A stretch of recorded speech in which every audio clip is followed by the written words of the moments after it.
Sword Beach runs for 5 miles from Ouistreham to Saint-Aubin-sur-Mer.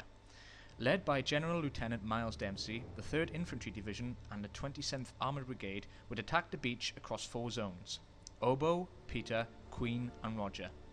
Holding the beach was the 716th Static Infantry Division, supported by the 21st Panzer Division, led by General Lieutenant William Richter and Hans von Luck respectively. The aim of the British was to first secure the beach and to move on to Caen, and to link with the 6th Airborne Division, which had landed and captured the Merville Battery and the bridges over the River Orne and the Caen Canal. Within an hour, the British had reached the River Orne and the 6th Airborne, due to resistance being very light.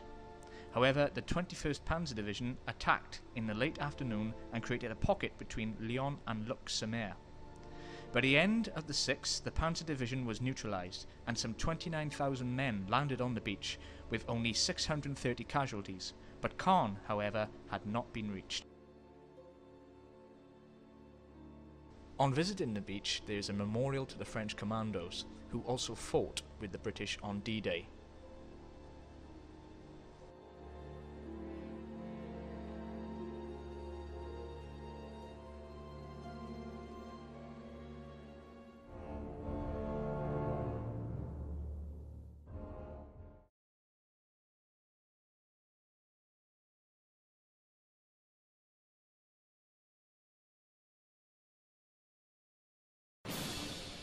Located 215 feet above sea level and 3 miles from Arromanches, the coastal battery at Longnes-sur-Mer had a great view of the landing beaches.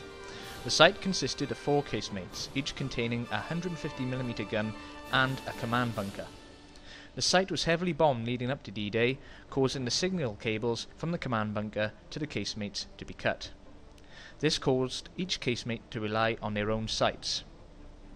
At dawn on D-Day, the battery opened fire on the Emmons, a US destroyer off of Omaha Beach, before turning its attention to the USS Arkansas and the FFS Jorges Leguez.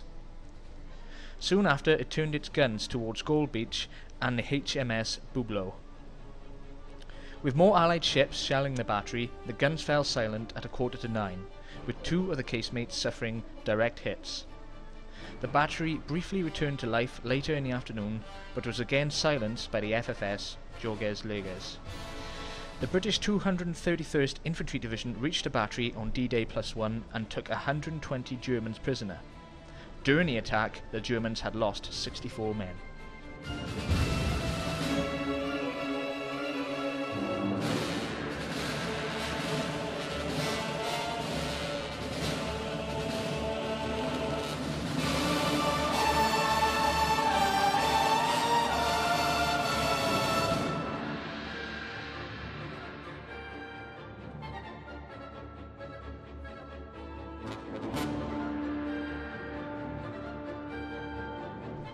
Today the site is a very well preserved museum, attracting hundreds of tourists each and every year.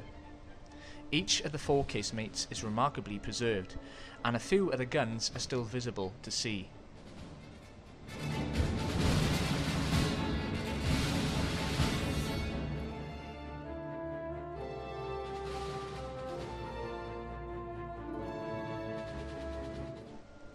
This is the view that the Germans had during D-Day. As you can see, they could look for miles and pretty much observe most of the landing beaches.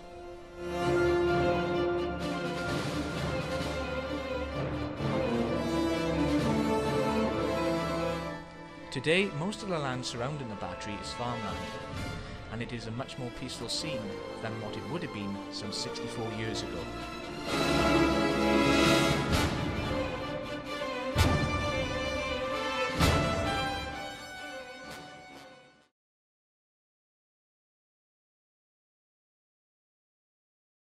Port-en-Besson is a key point between Gold and Omaha beaches. The 47th Royal Marine Commandos entered the town from the east after landing at Arromanches on the 7th of June. During the attack, the commandos lost 40 men.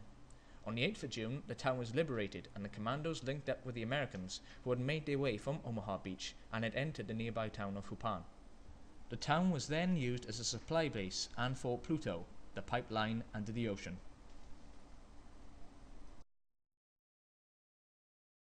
The town was taken by the commandos, who then linked up with the Americans. We now move on to the American sector and Omaha Beach. Omaha is the most infamous of all the D-Day landing beaches, and is most known for the huge casualties suffered by the US Army. The 29th Infantry Division, US Rangers scheduled to land at Pointe du Hoc, but never received a signal from the advance party, and the 1st Infantry Division were tasked with invading the beach at 0630, and the 352nd Infantry Division were tasked with defending it, commanded by Dietrich Kreis. The main objective of the Americans was to secure a 5-mile beachhead close to Port-en-Bassin and the Vire River. The beach was very heavily defended by the Germans, who had in place mines in the shallows and ramps designed to make the landing craft vulnerable to fire. The beach was also covered in hedgehog barriers.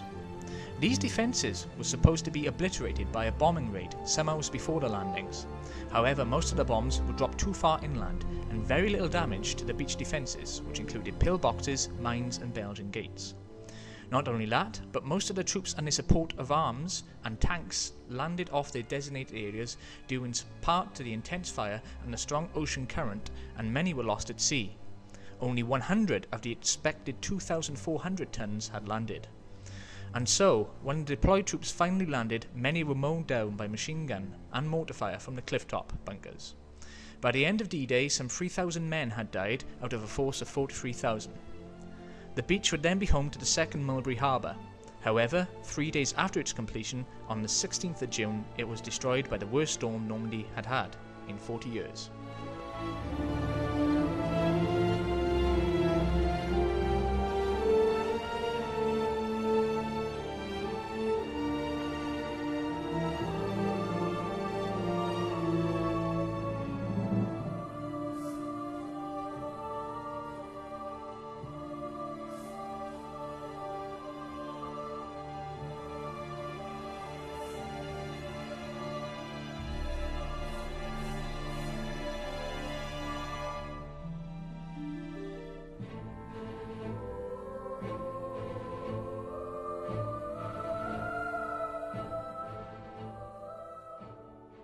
Situated on a key route to the landing beaches on Utah and Omaha, in the early hours of D-Day, the 82nd and 101st Airborne Divisions in Operation Boston landed in the town with heavy casualties.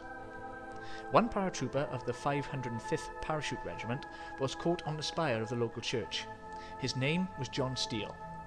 Germans who were stationed in the church heard him land and went to investigate.